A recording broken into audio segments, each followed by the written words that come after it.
You can't tell from where we're standing, but there is still a lot of cleanup to be done. We just spoke with some of the volunteer firefighters who told us some of those homes got up to 30 parents' house got inches. like over 30 inches of water, so everything in the basement or first floor was wiped and they're out. rebuilding and they're working on that, but not far from where we are at is the community pool. It still has not opened yet. It was all ready to go, but when those floodwaters poured in, it did some damage there.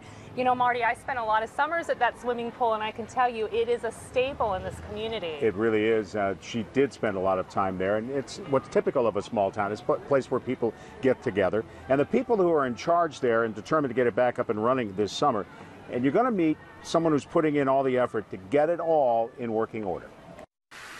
And it was just covered in mud, like thick flood mud. Samantha Kovalyak thought she landed the dream summer job as pool manager. It's something she thought would be fun and easy. Well, it didn't quite happen that way. We just got done cleaning the pool, spotless. And the day of the actual flood, we were going to come down and get ready to start filling it. So whenever we came back, it was covered in mud. First of all, it smelled awful. It was the worst smell thing that I've ever had to bear with. Sam and her co-manager, Carly Popson, were left with a mess, but they didn't sit and pout.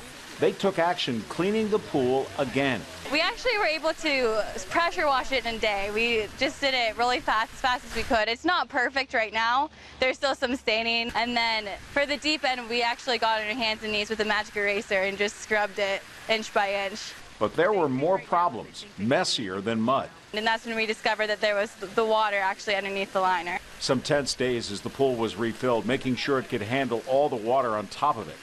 So far, so good.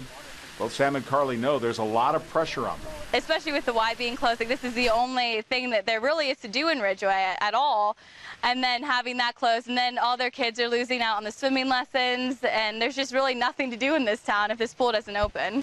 I used to come down here a lot as a child. I just remember like all the lifeguards like being so much fun and like going to night swims and just like hanging out here with your friends. It was just like a fun place to be.